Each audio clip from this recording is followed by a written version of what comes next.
Anxiety affects me a lot in my life.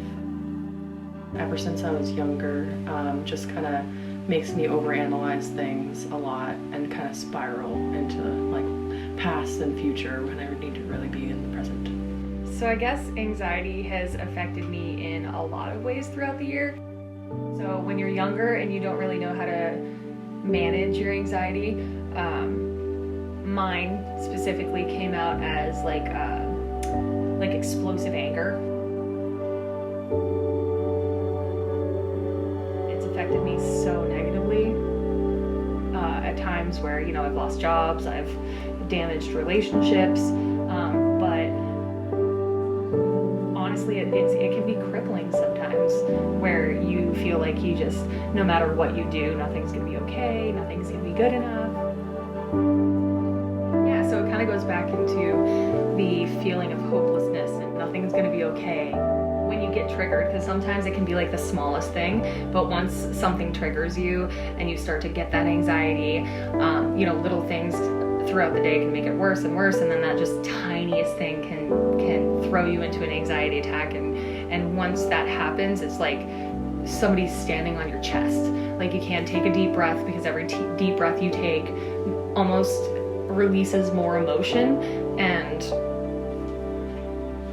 you can't breathe.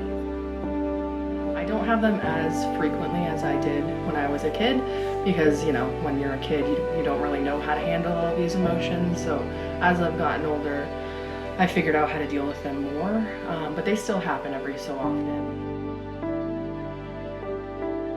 When I'm feeling anxious, and especially if I can feel myself building towards an anxiety attack, deep breathing is especially helpful for me, and then also just focusing on all the good things in my life in this moment. Breathing sometimes makes me even cry harder, like when I'm in the midst of an anxiety attack and I'm like, okay, you know, you gotta take that deep breath and, you know, recognize your emotions and tell yourself you're good. Sometimes it makes me cry harder, but I don't think that's necessarily a bad thing. I think there's also a stigma around crying in front of people, because like it's like a sign of weakness, but honestly, I think it's a sign of strength, because being able to show your emotions in front of people is it takes a lot of strength. Laughter and jokes is a really good way to pull me out of that. Also, sometimes you just need a hug, or just if you're feeling anxious and you kind of start spiraling, just venting really helps, and having someone just being there to listen.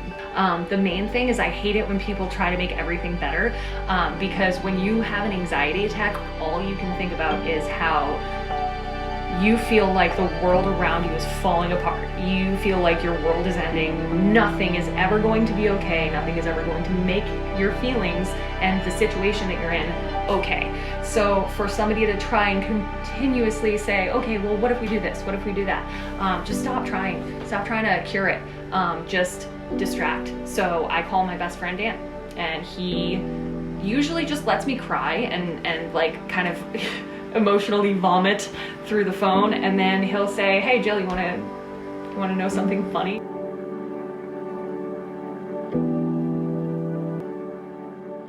Once you distract the anxiety, that's when you can really get a hold of it.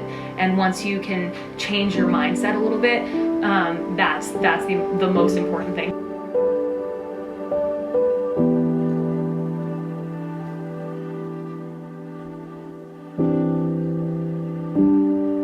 Anxiety sucks in the worst possible way.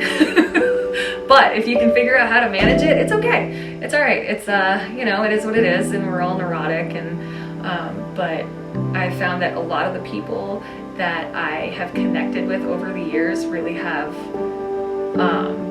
like a profound understanding of me and myself, and it's because they have anxiety too. I think learning your triggers and how you can respond to them and how to cope with it is definitely a way to kind of move forward with your life with it, and just also take it easier on yourself. We're all human. It can feel literally like the end of the world, like your world is falling apart. Everything's crashing down around you. Nothing's gonna be okay. But that's not true.